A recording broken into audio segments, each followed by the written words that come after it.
ദേവീ മാഹാത്മ്യം പൂർണ്ണമായിട്ട് പാരായണം ചെയ്യാൻ സാധിക്കാത്തവർക്ക് വേണ്ടിയിട്ട് വ്യാസഭഗവാൻ ഈ ദേവീ മാഹാത്മ്യത്തെ 7 ശ്ലോകങ്ങളിൽ ചുരുക്കിയിട്ടുണ്ട് എന്നാണ്. അതിൻ്റെ പേരാണ് ഓം. ദേവിയെ സംബന്ധിക്കുന്നതായിരിക്കുന്ന ശ്രേഷ്ഠമായിരിക്കുന്ന ഗ്രന്ഥമാണ് ദേവി മാഹാത്മ്യം എന്ന് മലയാളത്തിലും ദുർഗാ സപ്തശതി എന്ന് ഉത്തരഭാരതത്തിലും പറയുന്ന 700 ശ്ലോകങ്ങളുള്ളതായിരിക്കുന്ന ദേവിയെ പ്രകീർത്തിക്കുന്ന ഗ്രന്ഥം. അതാണ് ദുർഗാ സപ്തശതി. സപ്തശതി എന്ന് വെച്ചാൽ 700. അതാണ് നേരെ ദേവി മാഹാത്മ്യമായിട്ട് നമ്മൾ പറയുന്നത്. അപ്പം അതിൽ ദേവിയുടെ അവദാനങ്ങളാണ് അതിൽ കീർത്തിക്കുന്നത്. അപ്പോൾ ദേവിയുടെ ആ പ്രവൃത്തിയിൽ ഒന്നാമത്തെ കഥയിൽ ദേവി മധുവൈടവന്മാരെ നിഗ്രഹിക്കാൻ വിഷ്ണുവിനെ ബോധവൽക്കരിച്ചു. അത് കഴിഞ്ഞ് മഹിഷാസുരനെ വധിക്കാൻ മഹിഷാസുരമർദ്ദിനിയായി. പിന്നെ ശുംഭനിശുവന്മാർ അതേപോലെയുള്ളതായിരിക്കുന്ന അസുരന്മാർ ചണ്ടമുണ്ടന്മാർ അവരെയെല്ലാം ഇല്ലാതാക്കാൻ വേണ്ടിയിട്ടാണ് ദേവി വീണ്ടും മൂന്നാമത്തെ ആ സാക്ഷാൽ മഹാസരസ്വതി രൂപത്തിലുള്ള അവതാരം എടുത്തത്. അപ്പോൾ അതെല്ലാം കഴിഞ്ഞ് ദേവിയുടെ ഈ 3 അവതാരങ്ങളും കഴിഞ്ഞ് ആ 3 അസുരന്മാരെയും എല്ലാ അസുരന്മാരെയും നിഗ്രഹിച്ച ശേഷം ദേവന്മാർ എല്ലാം ഒരുമിച്ച് ചേർന്ന് നേരെ ദേവിയെ സ്തുതിക്കുന്നതാണ് നാരായണീ സ്തുതി എന്നാണ് പറയാം. അപ്പം നാരായണീ സ്തുതി എന്ന് പറയാൻ കാരണം അതിൽ നിരവധി പ്രാവശ്യം നാരായണീ നമോസ്തുതേ എന്നിങ്ങനെ പറയും.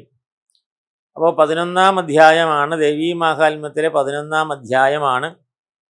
അപ്പോൾ അതിന് മറ്റൊരു പ്രത്യേകത എന്ന് പറഞ്ഞാൽ എല്ലാ ദേവന്മാരും കൂടി സ്തുതിക്കുന്നതാണ്.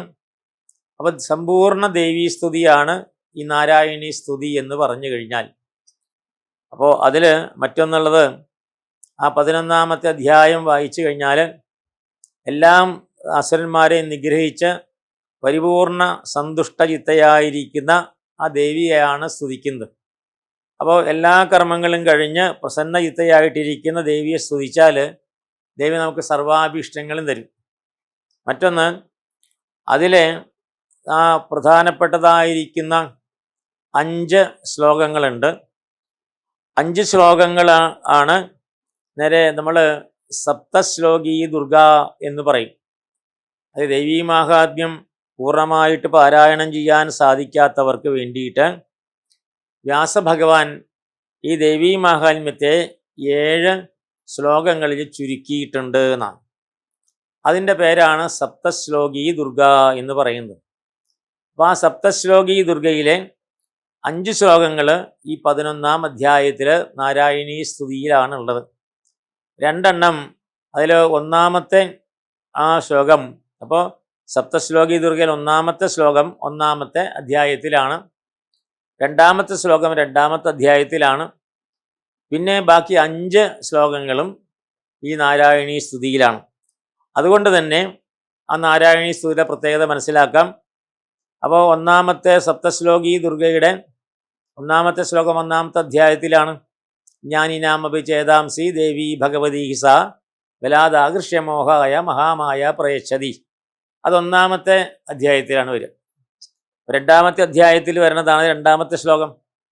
ദുർഗേ സ്മൃതാ ഹരസി ഭീതിമശേഷജന്തോ സ്വസ്ഥൈ സ്മൃതാ മതിമതീവ ശുഭം ദദാസി ദാരിദ്ര്യ ദുഃഖ ഭയഹാരണികാ തുതന്യ സർവോപകാരകരണായ സദാർദ്രചിത്ത. അത് 2-ാമത്തെ അധ്യായത്തിലാണ്. ബാക്കിയുള്ള 5 എണ്ണമാണ് സർവമംഗളമംഗല്യേ എന്ന് തുടങ്ങിയിട്ട് പിന്നെ അരോഗാനശേഷാനഭമസുഷ്ടാനും സർവബാധാ പ്രശമനം ത്രൈലോക്യസ്യാഖിലേശ്വരി 5 ശ്ലോകങ്ങളും നേരെ 11-ാം അധ്യായത്തിലാണ്. പിന്നീട് 11-ാം അധ്യായത്തിൽ എല്ലാ ദേവന്മാരും കൂടി സ്തുതിക്കുന്നതാണ്. അതുകൊണ്ട് സർവദേവതാ സാന്നിധ്യം അവിടെയുണ്ട്. അപ്പം അതുകൊണ്ട് ദേവീ മാഹാത്മ്യം വായിക്കാൻ സാധിക്കാത്തവർക്ക് ഈ 11-ാം അധ്യായം വായിച്ചാൽ നേരെ ദേവീ മാഹാത്മ്യം വായിച്ച ഫലമുണ്ടാകും. അതാണ്. അപ്പോൾ ബാക്കി എല്ലാ സ്തോത്രങ്ങളിലേക്കാളും 11-ാം അധ്യായം വായിച്ചു കഴിഞ്ഞാൽ ദേവീ മാഹാത്മ്യം വായിച്ച ഫലം കിട്ടും.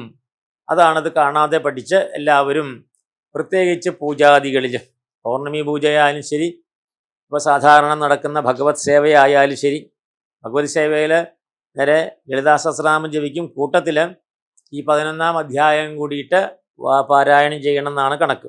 കാരണം ദുർഗയാണ് ഭഗവതി സേവയിലെ പ്രധാന ഘടകം ദുർഗയാണ്, ദുർഗാരാധനാണ്.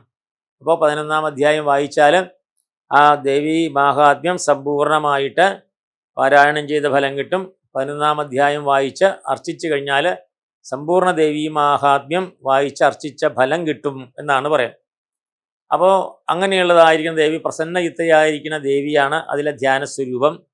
അതാണ് ബാലരവിദ്യുതുമിന്ദു കിരീടാം തുംഗകുജാം നയനത്രയുക്താം സ്മേരമുഖിയും വരദാങ്കുശഭാഷാഭീതികരം പ്രഭജയ ഭുവനേശിയും. അവിടെ ഭുവനേശിയാണ്.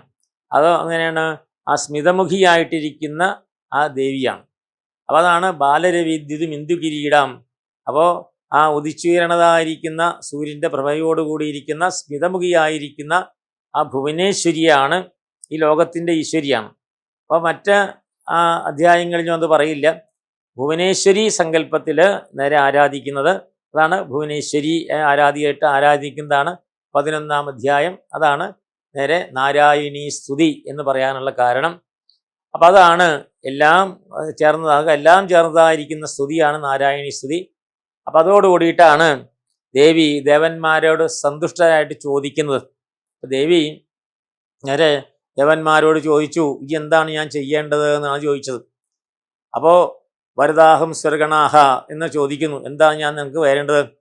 അപ്പോൾ അവർ പറഞ്ഞത്, ഞങ്ങൾക്ക് വേറൊന്നും വേണ്ട, ഞങ്ങൾക്ക് വേണ്ടതെന്താണ്, ഏതെല്ലാം സമയത്ത് ആപത്തുകൾ ഉണ്ടാവും അപ്പോൾ അമ്മയുടെ കടാക്ഷം വേണം എന്ന് മാത്രമാണ് പറഞ്ഞത്. അപ്പോൾ അതാണ്, ഏതെല്ലാം സമയത്ത് ആപത്തുണ്ടാകുമ്പോൾ ഈ നാരായണീ സ്തുതി വായിച്ചാൽ മതി, അപ്പം നമുക്ക് പൂർണ്ണമായിരിക്കുന്ന ഫലം കിട്ടും. അതാണ് നാരായണീ സ്തുതിയുടെ പ്രത്യേകത. അപ്പോൾ ഏത് പൂജയുടെ അവസാനത്തിലും, അതല്ലെങ്കിൽ രാവിലെ എഴുന്നേറ്റ ഉടനെ തന്നെ ദേവി ആരാധിക്കുന്നവർ നേരെ നാരായണ സ്തുതി വായിക്കാം, കിടക്കുമ്പോൾ നാരായണ സ്തുതി വായിക്കാം, അതിലൊന്നും യാതൊരു തടസ്സങ്ങളില്ല. അപ്പോൾ അതിൽ നേരെ പ്രത്യേകിച്ചുള്ളത് എല്ലാവർക്കും സുഗമമായിട്ട് വായിക്കാൻ സാധിക്കും. അതിൽ പ്രത്യേകിച്ചുള്ളതായിരിക്കുന്ന ഭാവങ്ങളൊന്നുമില്ല. സന്തുഷ്ടയുക്തയായിരിക്കുന്ന ദേവിയാണ് അതിലെ പ്രധാന ദേവി. അതുകൊണ്ടാണ് നേരെ ആ നാരായണി സ്തുതി വായിച്ചാൽ എല്ലാം വായിച്ച ഫലമായി എന്ന് പറയാനുള്ളതായിരിക്കുന്ന കാരണം. ഓം നമോ നാരായണായ.